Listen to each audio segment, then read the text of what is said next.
the Normans left an indelible mark on the course of human history. Their conquests and cultural achievements continue to shape the modern world. The fate of empires hangs in the balance as we embark on this epic journey through the realm of the Norman legacy. In the early 9th century, the Scandinavian peninsula was a vast and mysterious realm, shrouded in mist and legend.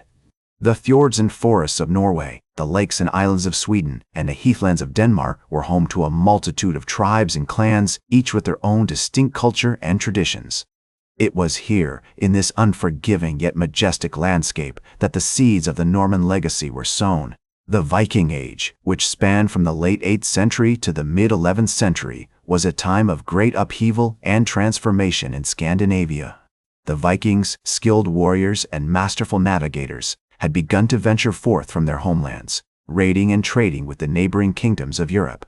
Their longships, with their shallow drafts and symmetrical ends, were perfectly adapted for the fjords and coastal waters of Scandinavia, allowing them to navigate the treacherous tides and hidden shoals with ease. One of the most powerful and influential Viking chieftains of this era was a man named Rollo, a Norwegian warlord who would play a pivotal role in shaping the course of Norman history. Born around 846 AD, Rollo was said to have been a descendant of the legendary Viking warrior Ragnar Lothbrok. According to the Icelandic sagas, Rollo was a giant of a man, feared and respected by his enemies and allies alike for his cunning, bravery, and unwavering ambition. In the late 9th century, Rollo and his followers had begun to make incursions into the Frankish kingdom, which stretched from modern-day France to Germany and Italy. The Franks, under the leadership of King Charles the Bald, were struggling to maintain order and stability in their vast and fragmented realm. The Viking raids, with their lightning-fast attacks and devastating pillaging, had become a constant thorn in the side of the Frankish monarchy, weakening its authority and undermining its legitimacy. In 911 AD, Rollo and his Vikings launched a major assault on the city of Chartres, which was then a key stronghold of the Frankish kingdom. The battle was fierce and intense, with both sides suffering heavy losses. However, the Vikings ultimately emerged victorious, having breached the city walls and claimed the town as their own. The Frankish king, Charles the Simple, was forced to negotiate a treaty with Rollo, granting him control over the territory of Normandy in exchange for his loyalty and military support. This treaty, known as the Treaty of St. Clair-sur-Epte, marked the beginning of the Norman era in France. Rollo, now recognized as the Duke of Normandy, set about establishing a new Viking settlement in the region, which would eventually become the nucleus of the powerful Norman state. The Vikings, with their unique cultural and linguistic traditions, would gradually assimilate with the native Frankish population, creating a distinct Norman identity that would shape the course of European history for centuries to come. As the years passed, Rollo and his successors would work tirelessly to consolidate their power and expand their territories, forging alliances with neighboring kingdoms and establishing trade relationships with the merchant cities of Europe. The Normans, with their Viking heritage and Frankish influences, would become a dominant force in medieval Europe, leaving an indelible mark on the politics, culture, and society of the continent. The early Norman state was a complex and dynamic entity, characterized by a mix of Viking and Frankish institutions, customs, and values. The Normans retained many of their Viking traditions, including their language, laws, and social hierarchies, while also adopting key elements of Frankish culture, such as Christianity and the feudal system. This unique blend of influences would give rise to a distinct Norman identity, one that was both fiercely independent and deeply rooted in the broader European context. As the Norman state continued to evolve, Rollo's successors worked to strengthen their hold on the region, establishing a robust administrative system and fostering a sense of community among their people. One of the key figures in this process was Rollo's son, William Longsword, who succeeded his father as Duke of Normandy in 927 AD. William proved to be a shrewd and effective leader, navigating the complex web of alliances and rivalries that characterized medieval European politics. He formed close ties with the Frankish kingdom, marrying a woman named Sproda, who was likely of Breton or Frankish origin, and securing recognition of Norman independence from the French monarchy. Under William's leadership, the Normans began to expand their territories, pushing south into the region of Maine and east into the Vexin. This expansion brought them into conflict with neighboring kingdoms, including the Duchy of Brittany and the County of Anjou. One notable example of this conflict was the Battle of Montagu, fought in 939 AD between the Normans and a coalition of Breton and Frankish forces.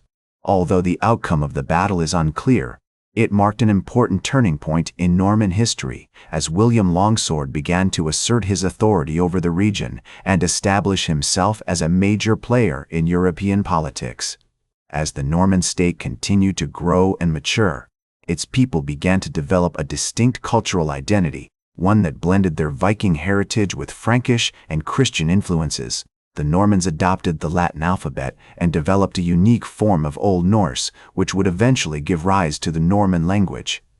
They also established a strong tradition of literature and art, as evidenced by the magnificent illuminated manuscripts produced in Norman scriptoria during this period. One notable example is the Bayeux Tapestry, created in the late 10th or early 11th century, which depicts the events leading up to the Norman conquest of England in vivid detail. The Normans also played a significant role in the development of medieval European architecture, as they built numerous castles, churches, and monasteries throughout their territories. One notable example is the Abbey of Jumièges, founded by William Longsword in 940 AD, which became an important center of learning and culture in the Norman world. The Abbey's stunning Romanesque church, with its soaring vaults and intricate carvings, is a testament to the sophistication and elegance of Norman architecture during this period. As the 10th century drew to a close, the Norman state continued to flourish under the leadership of Richard I, also known as Richard the Fearless, who succeeded his father William Longsword in 942 AD. Richard's reign marked a significant turning point in Norman history as he worked to consolidate his power and establish a strong centralized government. One of his key achievements was the creation of a powerful naval fleet, which enabled the Normans to exert control over the English Channel and protect their territories from Viking raids. Richard also played a crucial role in promoting Christianity throughout Normandy, encouraging the establishment of monasteries and churches, and supporting the work of missionaries and clergy. The Abbey of Mont Saint-Michel, founded in 966 AD, became a major center of learning and spirituality during this period, attracting scholars and pilgrims from across Europe. The Abbey's stunning Romanesque architecture, with its imposing tower and intricate stone carvings, remains one of the most iconic examples of Norman ecclesiastical design. In addition to his military and spiritual endeavors, Richard I also worked to strengthen the Norman economy, encouraging trade and commerce with neighboring kingdoms and establishing a robust system of taxation and administration.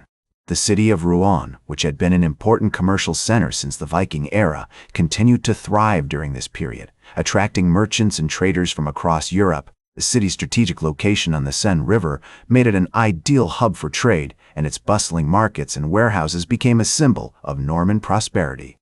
As Richard I's reign drew to a close, he was succeeded by his son, Richard II, who continued to build on his father's achievements.